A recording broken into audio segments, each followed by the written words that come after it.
नमस्कार। आप देख रहे हैं एचआर न्यूज। हम अपने कार्यक्रम की शुरुआत करें से पहले मैं सभी का परिचय करा देता हूं। एक बार हमारे साथ आईएमए प्रेसिडेंट रेवाड़ी से डॉक्टर पवन गोयल जी हैं, और नारनौल से हैं डॉक्टर विनीत जी हमारे साथ हैं, और रेवाड़ी से डॉक्टर कतार जी हैं, डॉक्टर नरेंद्र जी हैं।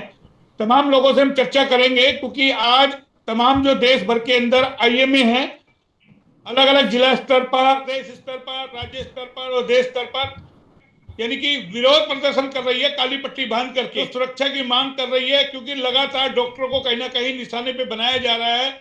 उनके साथ जिस तरीके का व्यवहार किया जा रहा है उसको लेकर के तमाम आईएमए जो देश भर में हैं परेशान है, क्षुब्ध है, उसको लेकर के निराशा है सरकार से, और आज काली पट्टी बांध करके विरोध किया है, सुरक्षा की मांग कर रहे। तमाम लोगों से हम चर्चा करेंगे आखिर क्यों आईएमए खौफ के साए में है। तमाम जो डॉक्टर्स है जो लोगों की जान बचाते हैं, जिनको भगवान का दर्जा दिया गया है और वो लोगों की जान बचाते हैं, आज खुद खौफ के साए में है।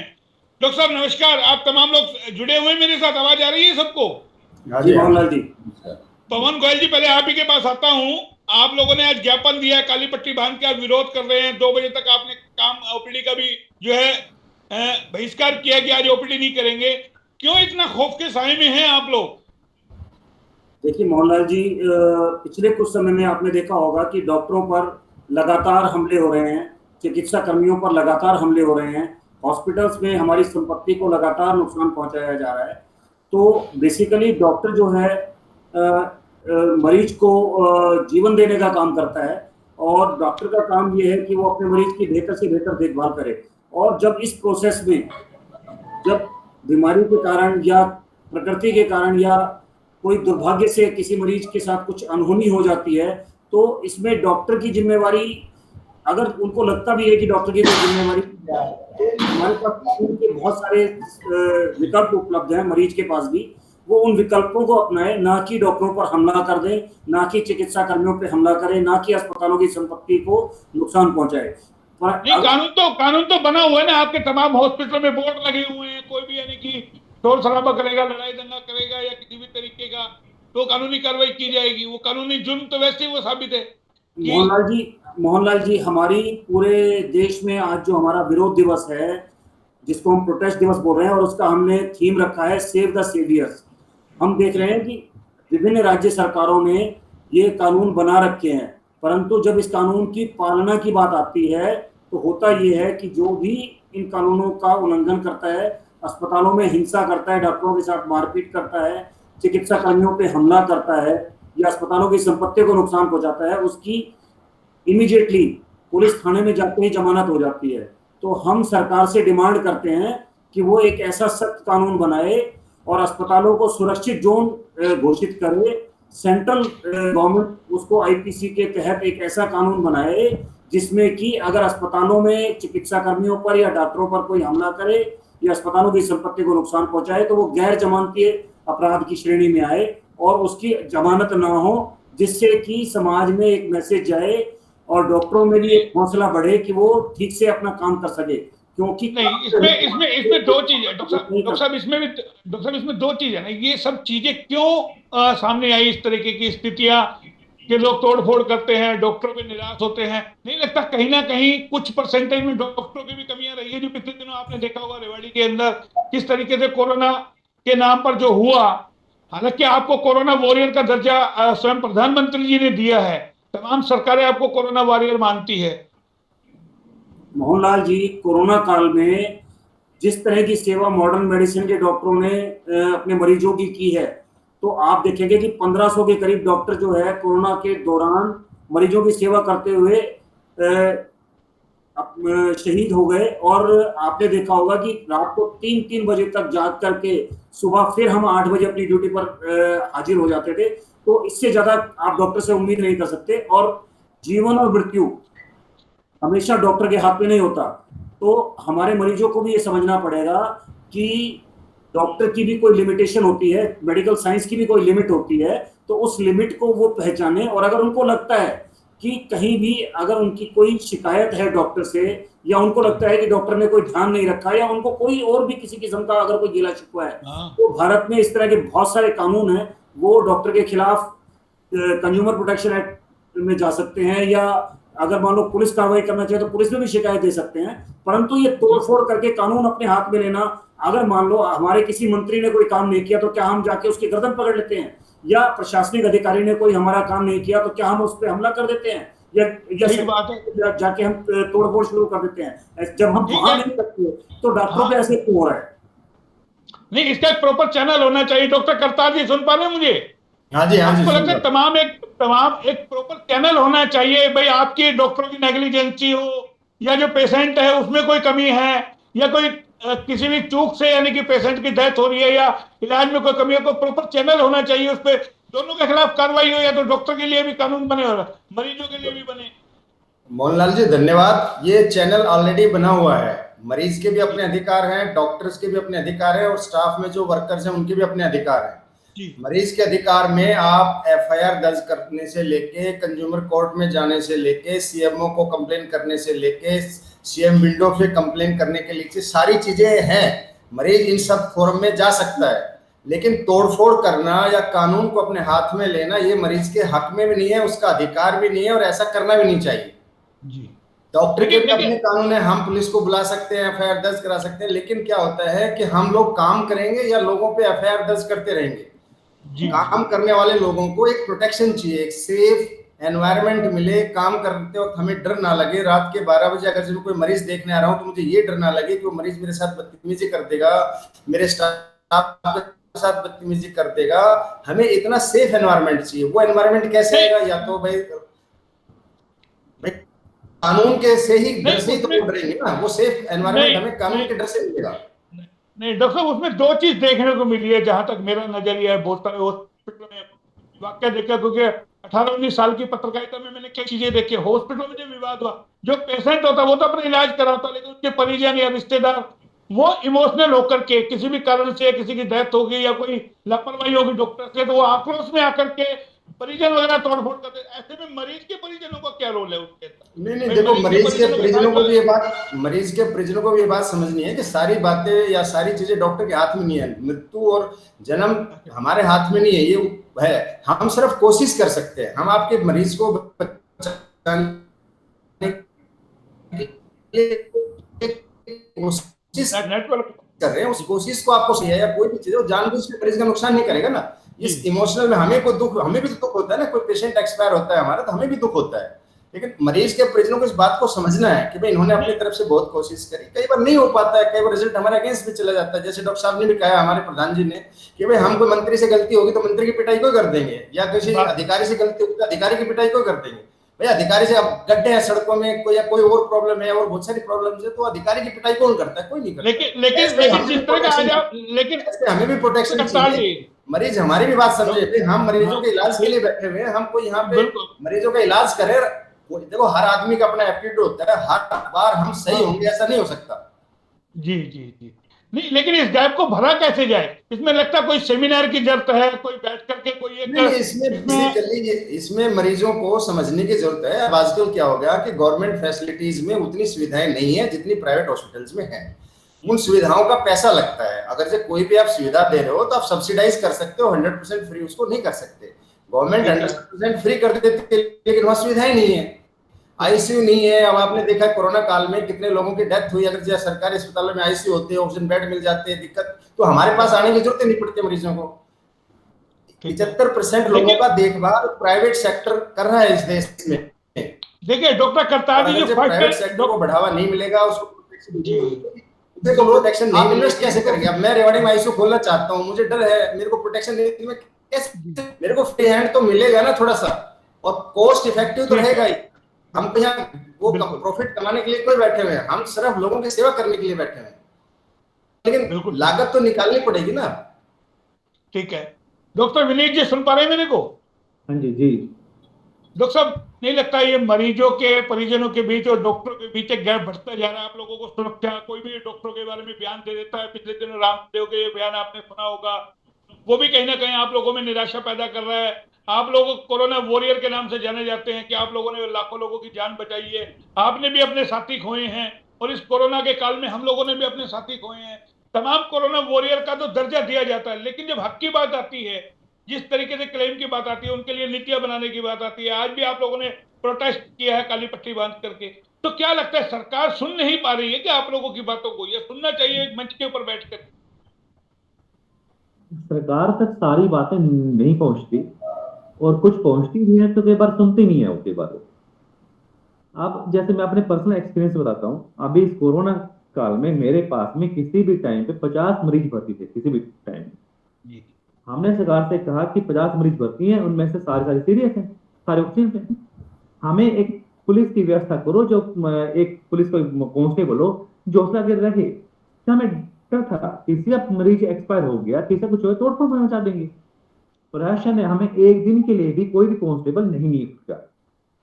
अब ऐसे में जब हमें भय है, चलो हमने टाइम तो निकाल दिया, हमने वो कुछ हुआ भी नहीं उस दौरान में, लेकिन जब हमारे भय है तो क्या हम इतने फ्री होकर काम कर पा रहे थे?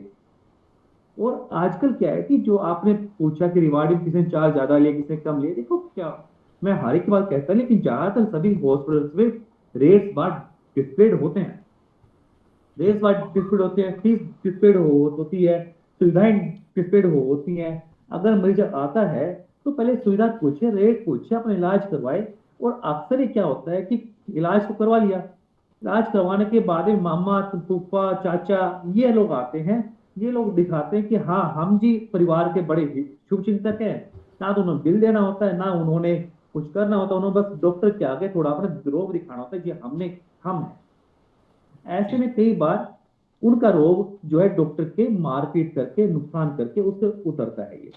अब इसमें सरकार से हम कहें कि जी हमारे साथ ये दिक्कत है, सरकार क्या करती है, एक आएगा कोई पुलिस से आ गया, प्रशासन से आ गया, हाँ जी नहीं जी आधी गलती हमने निकालता है वो कि जी आपने कुछ गड़बड़ की होगी।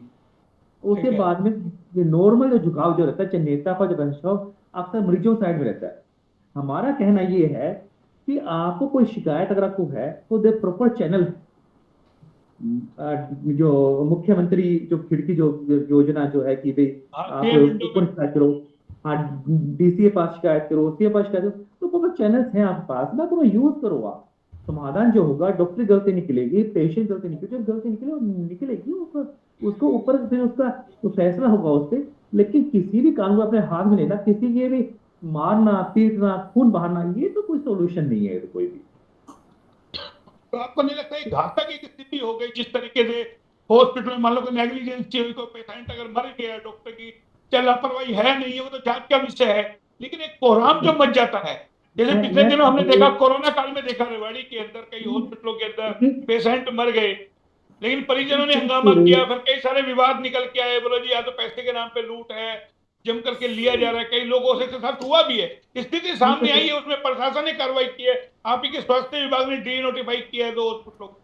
देखिए बात सुनिए, चलो आप बात मैंने मान ली, पहली बात तो मैं आपकी आधी बातों से मैं सहमत नहीं हूँ, लेकिन चलो मान भी लिया कमियां निकल के आई, हॉस्पिटल कमियां निकल के आई, सब कुछ निकल के आए, तो भी चिकित्सा कर्मियों पर होने वाले हमलों के खिलाफ हम अपना प्रोटेस्ट, अपना विरोध जाहिर कर रहे हैं। हमने प्रशासन को, और दूसरी बात यहाँ क्योंकि ये मेडिकल इमरजेंसी है, कोरोना काल चल रहा है, अक्सर जो मेरा खुद एक्सपीरियंस है, हुआ नहीं एक अलग बात है, लेकिन जिस कोरोना में मैंने हजारों पेशेंट देखे होंगे, नारनौल का सबसे बड़ा हॉस्पिटल, विजय हॉस्पिटल, इस समय सबसे ज्यादा पेशेंट, सिविल हॉस्पिटल ज्यादा पेशेंट कैटर किए हमने यहाँ पे। मैं उस पूरे 1.5 महीने में मैं एक दिन भी शांत नहीं था, मैं मानसिक रूप से हमेशा ये था कि आज कोई दंगा ना हो जाए, आज कोई दंगा ना हो जाए। और देखो एक बार सुनो, खौफ यानी कि है, आप लोगों में खौफ यानी कि बना हुआ है चीज को लेकर के, इसका कोई ना कोई बैठ करके एक मंच पे बात होनी चाहिए, शासन प्रशासन को, सरकार को कोई ऐसा कोई नियम बनाना चाहिए कि अगर इस तरीके की स्थिति हो तो शिकायत केंद्र एक होना चाहिए कि जो पेशेंट है उसके परिजन एक शिकायत सीधा डीसी को दे दे, या कोई एक ऐसा पैनल तैयार होना चाहिए। पैनल है, पैनल ऑलरेडी एग्जिस्ट करते हैं। हमने चाहते हैं कि उन पैनल को स्ट्रॉन्ग बनाओ, डॉक्टर की सुरक्षा हो, पेशेंट ग्रीवेंसेस जो सिस्टम जो है, पेशेंट अपनी ग्रीवेंसेस उस सिस्टम के थ्रू करे। जैसे ऑलरेडी यहाँ पे चाहे आयुष्मान हो, चाहे पेशेंट अपनी जेब से पे करता हो, या टीपी पेशेंट हो, हर एक सिस्टम है, हर एक का ही, और ऑलरेडी एग्जिस्ट करते हैं, और वो सिस्टम डिस्प्लेड भी है, अच्छी तरह से लोग बताए जाते हैं। कोई पेशेंट मेरे पास भी कोई अपने तो बता, कुछ मेरे पास आता है कि हम संतुष्ट नहीं है, ठीक है भाई सीएम विंडो में शिकायत करो, सीएमओ साहब शिकायत करो, जो भी होगा मैं आप अपनी शिकायत दर्ज करो, जो मुझसे प्रश्न मांगे मैं दूंगा मैं उसके लिए। तो क्या होता है कि लेकिन अगर मुझे आके मारेंगे पीटेंगे, वो तो कोई सोल्यूशन नहीं बना ना, वो तो कोई भी। नहीं, ऐसा मेरे एक और सवाल है ना, ऐसा कितना परसेंट केस आ रहे हैं कि जहाँ डॉक्टरों के साथ मार पिटाई हो रही हो पूरे देश में या प्रदेश में? नॉर्मल में ऐसे कितने हॉस्पिटल हैं जहाँ देखो पेशेंट के परिजनों ने मार पिटाई की हो? रेशा अंदाजन क्या निकलते हैं? देखो जी, अभी क्या है कि मार पिटाई तो होती है, ये बात तो हम सबको पता है, वो तो टूटते भी ऐसी बातें हमको पता है। अब अगर मैं कहूँ कि क्या मैं ऐसा हुआ है, तो क्या मैं उस स्थिति को वेट करूंगा इस कदम उठाने के लिए? क्या मैं पिटूंगा उस स्थिति को, अपने स्थिति को समझाने के लिए? खौफ है तो खौफ तो है ना। अब खौफ में अगर हम ढंग से इलाज नहीं कर पाएंगे, ये सोच के कि झगड़ा ना हो, दंगा ना हो, तो उसमें किसी को आईसीयू में भर्ती कैसे करूंगा मैं? किसी तो को जाहिर और इस चीज का, हाँ, तो इस चीज का स्ट्रेस रहता ना आप लोगों के दिमाग में। डॉक्टर नरेंद्र जी हैं पैनल पे, एक बार अपने अनम्यूट किए डॉक्टर नरेंद्र जी। डॉक्टर नरेंद्र जी अनम्यूट करें अपने आप को। डॉक्टर साहब, आपका तो काफी तजुर्बा रहा है उम्र के हिसाब से भी देखे तो आपने तो बहुत यानी कि लंबा यानी कि डॉक्टरी एक्सपीरियंस रहा है। जो तमाम जो चीजें हो रही हैं, ये जो स्थिति निकल के आई, डॉक्टर और एक पेशेंट का रिश्ता कहीं ना कहीं बह के साए के अंदर है। पेशेंट कहता है डॉक्टर लापरवाही करते हैं, पैसे लूटते हैं इलाज के नाम पर। डॉक्टर कहता है हमें जान का खतरा है, मार पिटाई का खतरा है। तमाम सुन रहे होंगे आप।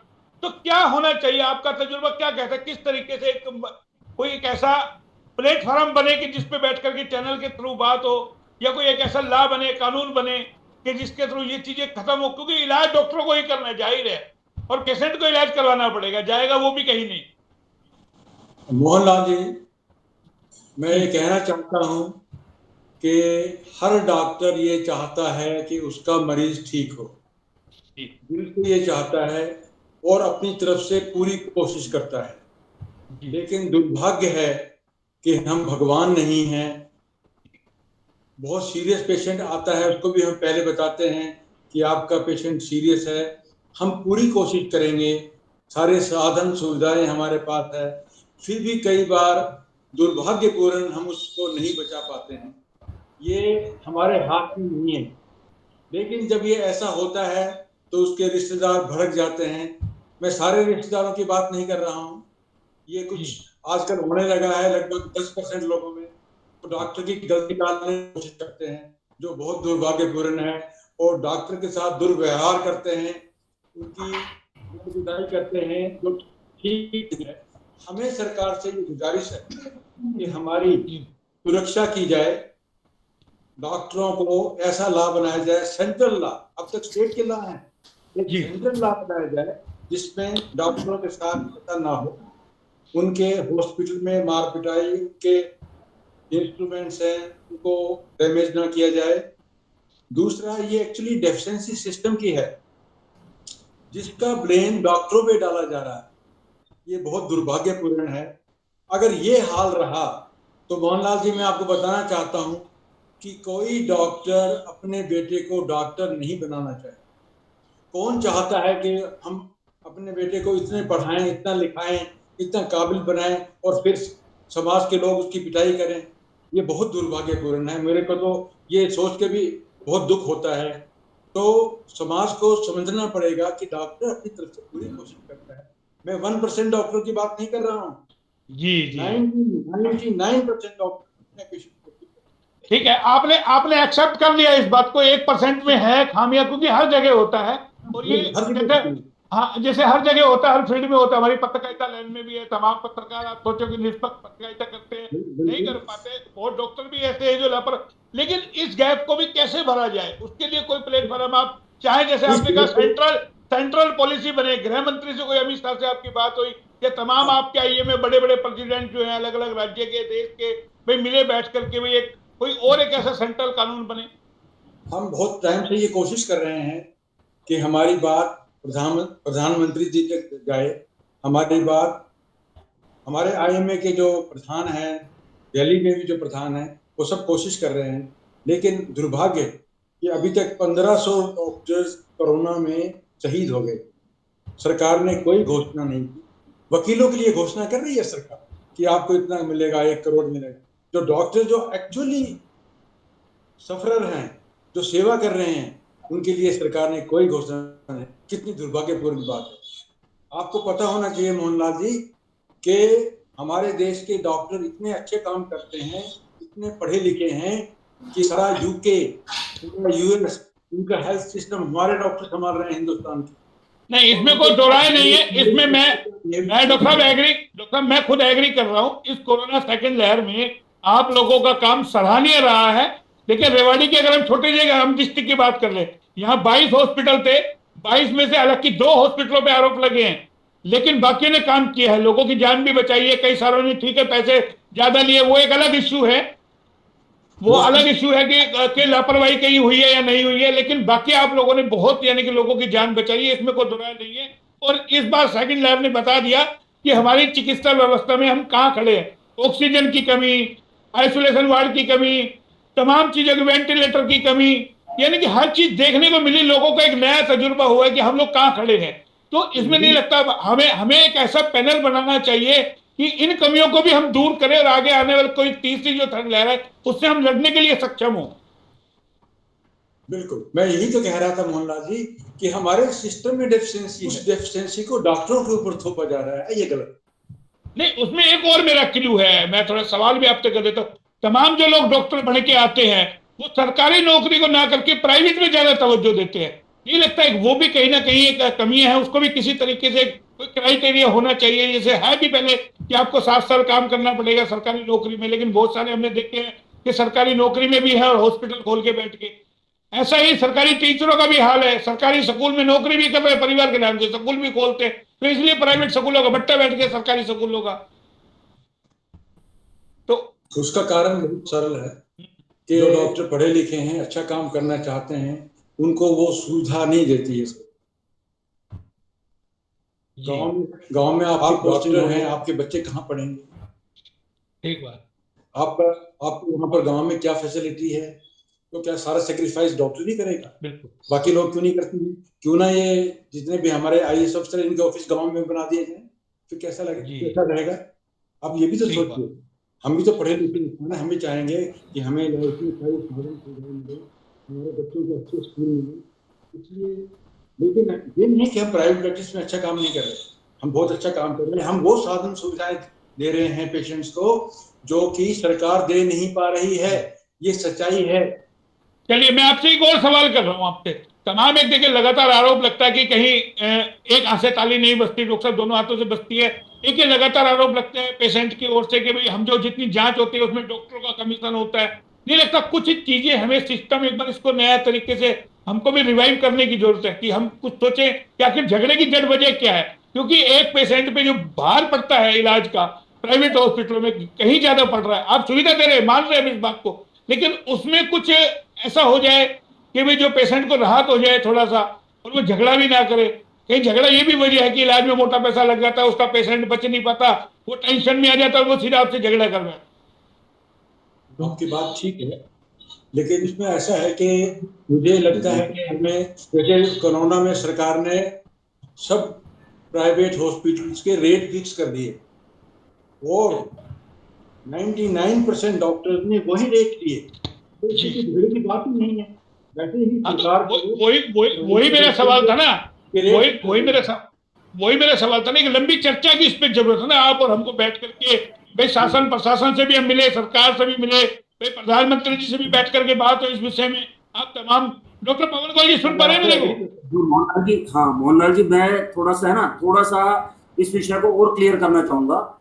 बेसिकली क्या है कि सरकार की जिम्मेवारी होती है शिक्षा और स्वास्थ्य देना, और हम लगातार देख रहे हैं कि हमारी सरकारों का, ये आज की सरकार का सिर्फ रोल नहीं है, अगर हम आजादी के बाद से हम देखें तो हमारी सरकार का स्वास्थ्य और शिक्षा पे टोटल जीडीपी का जो खर्चा है हेल्थ पर 1% से 1.5% है। तो अगर टोटल जीडीपी का अगर हम 1 से 1.5% अगर हम खर्च कर रहे हैं अपनी हेल्थ पर, तो आप देखिए कि सरकार की प्रायोरिटी है ही नहीं हेल्थ। और अगर आप देखें कि किसी भी चुनाव में सरकार कोई स्वास्थ्य प्रदान करने का कोई वायदा नहीं करती। आज आप देखिए, आज आपने एक सवाल किया अभी डॉक्टर नरेंद्र जी से कि कोई भी डॉक्टर सरकारी अस्पताल में क्यों नहीं जाना चाहता, सरकारी नौकरी क्यों नहीं करना चाहता। तो सरकारी नौकरी में बेसिकली क्या होता है कि सरकार ने एक पीएचसी या सीएचसी बना दी, परंतु उसमें सुविधाओं के नाम पे कुछ नहीं है, तो और उसमें एक डॉक्टर को बिठा दिया। तो जब सुविधा लेकिन नहीं, मैं रोकूंगा आपको। हाँ। उसमें भी आप लोग जब चुनाव का वक्त होता है ना, आप लोग कन्नी काट जाते हैं। आप लोग एजुकेटेड लोग तो आते नहीं है चुनाव प्रचार के दौरान में, मांग नहीं उठाते, तब तो हम तमाम नेताओं का स्वागत करते हैं। भाई सुविधा दे कहां से वो? आप लोग क्यों नहीं आते? क्यों नहीं आप लोग बड़े बड़े लोग एजुकेटेड लोग आए कि भाई आप स्वास्थ्य के लिए बताइए क्या करेंगे? हमारे पीएससी है, भाई हम प्राइवेट हॉस्पिटलों को बंद कर देंगे, बिल्कुल ठीक है, हम आपकी नौकरी कर लेंगे, लेकिन आप सुविधा तो दो। आप ये मांग उठाओ ना। नहीं, बिल्कुल उठाते हैं। और मैं तो जहां तक पर्सनली मैंने लगातार ये मांगे उठाई है कि हेल्थ पे जो हमारा बजट है वो बढ़ना चाहिए। अगर हेल्थ पे हमारा बढ़ना चाहिए, अगर आप देखेंगे कि हेल्थ पे जो, अगर फिर विवाद कहाँ आता है कि मरीज को जब पैसा, मरीज, हमारे देश की एक मेंटेलिटी रही है कि हम हर चीज के लिए पैसा जोड़ के रखते हैं। अगर हमारी बिल्कुल, अभी मैं एक छोटी सी बात बताऊंगा। डॉक्टर करतार जी हमारे साथ हैं, और बावल रोड पे डॉक्टर करतार जी का हॉस्पिटल है, डॉक्टर शिवरतन जी का हॉस्पिटल है। उस सड़क की आप हालत देखो, मैं लगातार 5 बार वो खबर दिखा चुका। डॉक्टर करतार जी सुन रहे हैं मुझे? आपके बावल रोड की सड़कों की खबर मैं लगातार उठा रहा हूँ, कितनी बुरी स्थिति के अंदर है। आपका हॉस्पिटल में सारे दिन धूल आती है। वहां पर किसी डॉक्टर ने मुद्दा उठाया? किसी डॉक्टर ने उसको लेकर के ज्ञापन दिया? मैं लगातार उस खबर को उठा रहा हूँ, लेकिन आप लोग एजुकेटेड होकर के डीसी से मिलते नहीं है, किसी से बात ही नहीं करते इस रोड को ठीक करें।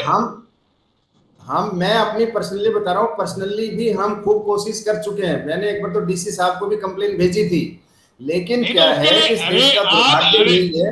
भाई डॉक्टर साहब, उसके लिए भी आप ब्लैक डे मनाओ। भाई डॉक्टर साहब, उसके लिए भी ब्लैक डे मनाओ ना आप। सबसे बड़ी बात तो ये ना, मीडिया लगातार उठा रहा है। आपके और हॉस्पिटल देख लो, महाराणा प्रताप चौक पे हॉस्पिटल है, कितनी बुरी गंद है, कोई सुनने वाला नहीं। आप देखो कितने दिनों से अखबारों में बात उठ रही है। पिछले 2 साल पहले मैंने भी उठाया था इसको। और इसमें दिक्कत क्या है, हमारे यहाँ के जो डिपार्टमेंट आपस में है ना, वो हम NHI से मिले तो वो कहता है जी वहां चले जाओ। ये चीजें नहीं है ना, ये चीजें नहीं, मैं इन चीजों में नहीं मानूंगा। ये सब चीजें हैं, ये आपको बोलना चाहिए कि जिला सचिवालय का रास्ता जा रहा है, जिला मुख्यालय, जब जिला मुख्यालय का रास्ता है, लोग ये डिमांड्स उठाते हैं। हम बाकी भी एक बार पार्क की भी उठाते हैं। जो कोशिश जो हमारे संज्ञान में आता है, हम सारी कोशिश करते हैं सारी चीजें उठाने की। अब डॉक्टर नरेंद्र जी का मॉडल टाउन है, वो भी मैंने लगातार खबरें उठाई है। जब जाकर के वो मॉडल टाउन में सड़क बनी है, पानी बरता था। डॉक्टर साहब गलत करो आपके वहाँ। इस मामले में मीडिया का ज्यादा योगदान है ना। शायद विषय से भटक रहे हैं, तो विषय नहीं है। विषय यही है कि आम आदमी हताश है, वो परेशान है कि वो जिस रोड पे इलाज कराने जाता है वो धूल मिट्टी में भरता है, डॉक्टर को पैसे देने पड़ते हैं, सुविधा मिलने की सरकार पे उसका जोर चल नहीं रहा, और वो आपके गले में गल जाता है। मेरा सवाल ये है कि वो आपके गले में गलता है। मोहनलाल जी, VIP रोड है, यहाँ से सारे अधिकारी निकलते हैं। वैसे हमें कहने की जरूरत नहीं पड़नी चाहिए। यहाँ पे लड़कियां जाते हैं, अभी तो कॉलेज बंद है, 1000 लड़कियां यहाँ से निकलती है, पैदल जाती हैं। उनको इतनी दिक्कत होती है। वो बात गर्ग साहब, उनको मैंने पर्सनली बताई थी कि एक पगडंडी बनवा दो ताकि लड़के आराम से चले जाए। उनको छेड़ते बच्चे, मेरे सामने मैंने देखा है। तो मैंने बोला था डॉक्टर, लेकिन डॉक्टर पवन गोयल जी ने कहा भटक रहे हैं। मैंने भटक नहीं रहे, हम मुद्दे पे रहे। आप लोगों को सुरक्षा मिलनी चाहिए। नहीं, वैसे उनका कहना जायज है कि आज का मौका अलग है, आज हम उस पे स्ट्रिक्ट हैं। मौका नहीं, मेरा सवाल ये देखिए, मैसेज जब ही जाते हैं, जब तक दबाव नहीं बढ़ता ना, प्रशासन नहीं सुनता, सरकारें नहीं सुनती है। आप लोग IMA लगातार अगर ऐसी मांग उठाएंगे शहर के लिए तो उनको लगेगा। और एक यात्री बस चली थी, एक बार चली थी, बिजली थे या गर्ग साहब, जब मैंने उनको सलाह दी थी तो उनको सलाह बड़ी पसंद आई थी। स्पेशल बस चली थी, बस स्टैंड से लड़कियों के लिए कॉलेज में जाती थी। अब तो कॉलेज बंद है, ये पूछना किसी से। ये बात हम ये मुद्दे उठाते हैं। जब मैं लास्ट टाइम प्रेसिडेंट था, जब मैंने उनसे सलाह दी थी कि लड़कियां इतनी परेशान होती है, बस चलवाओ स्पेशल। अब वो बस आजकल चल रही है, बंद हो गई, मुझे नहीं पता। मैं अब भी सवाल आप ही के हित में कर रहा हूँ। आप लोगों ने जिस तरीके के हॉस्पिटल बना रखे हैं, इतने टॉप के आपने बनाया, डॉक्टर शिवरतन जी ने बनाया, जिस हिसाब से आपने ऑन रोड पे हॉस्पिटल बनाया सुविधा देने के लिए, नहीं लगता प्रशासन की जवाबदेही ज्यादा, उस तरह का रोड तो कम से कम बढ़िया हो जाए, परेशान नहीं हो, हताश नहीं हो। कोशिश ही कर सकते हैं हम तो, बाकी तो प्रशासन की अपनी खुद की भी जिम्मेवारी है।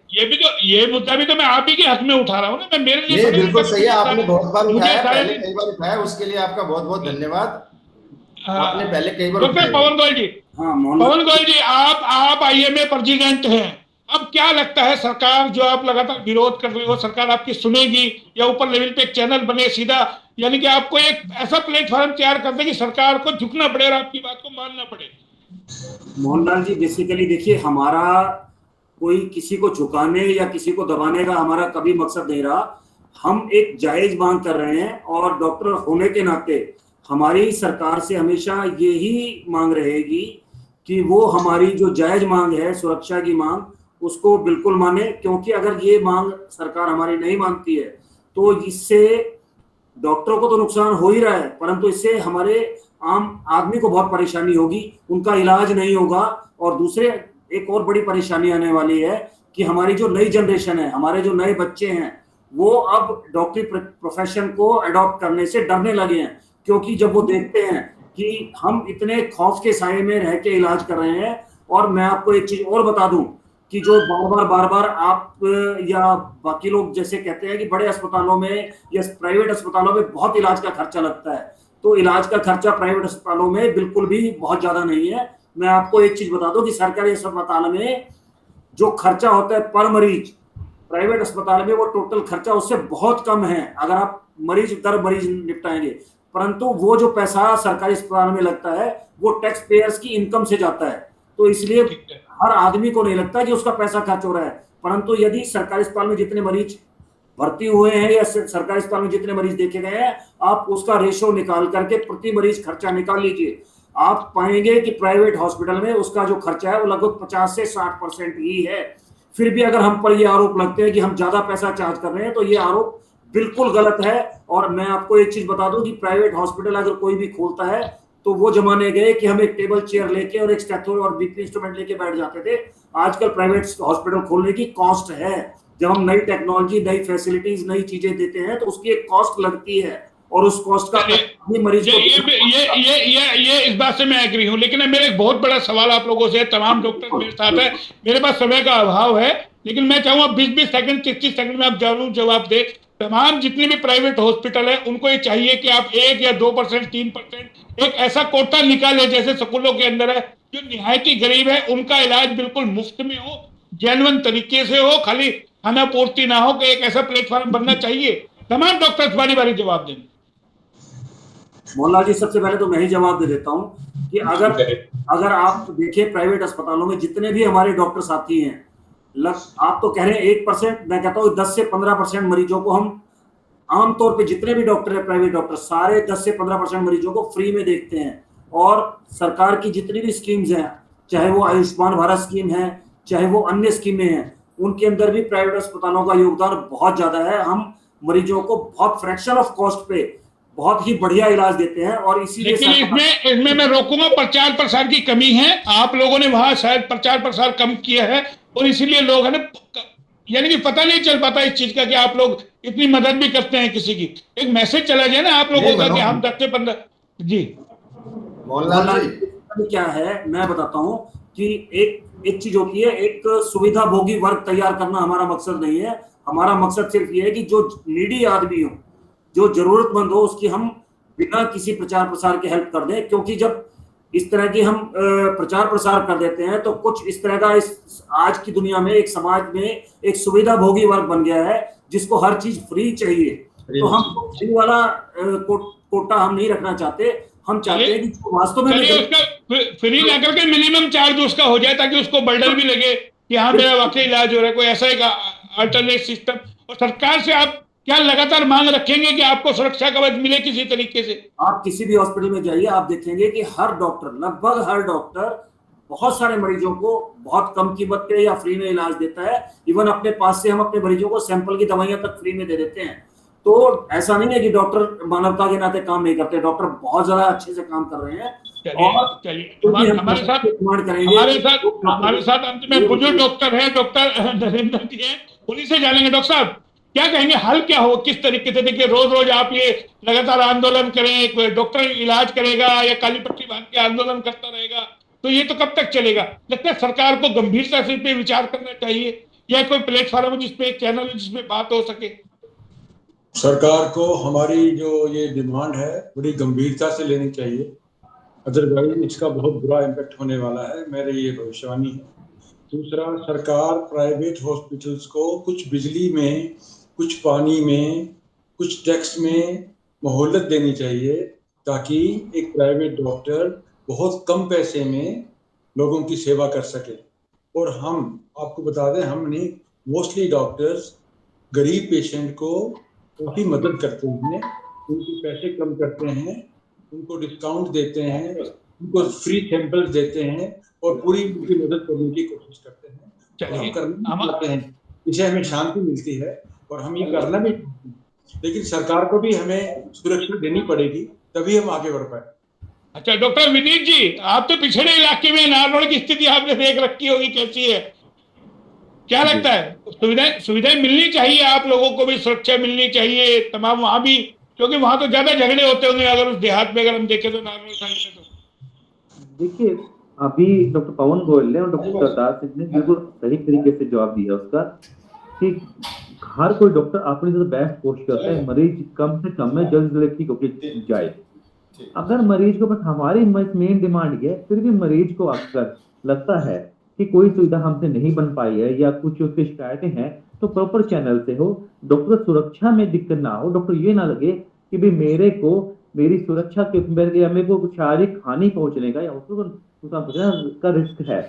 अब जहाँ की बात है, आयुष्मान है, आयुष्मान फ्री में इलाज होता है, हम फ्री में इलाज भी करते हैं, सब कुछ करते हैं, बाकी चाहे जो फैसिलिटीज है वो भी सब देते हैं, बाकी स्कीम्स को भी अपनाते हैं, लेकिन उसमें भी लोगों को शिकायतें रहती है। लोग आयुष्मान के पेशेंट फ्री में इलाज वो भी शिकायतें करते हैं। तो करो, शिकायतें करो, लेकिन प्रॉपर चैनल से करो। डॉक्टर को भी अपनी बात कहने का, सुनने का हक है।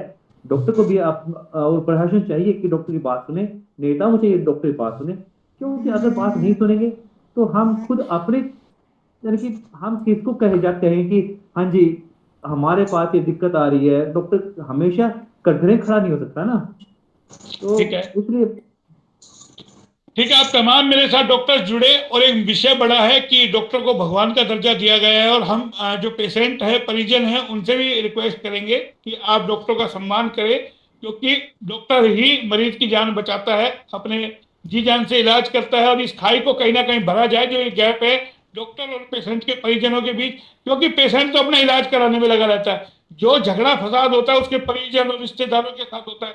तो इस गैप को कम से कम करें और अपने पेशेंट्स का परिचय दे, डॉक्टर से बैठ के प्रॉपर चैनल की तरफ बात हो।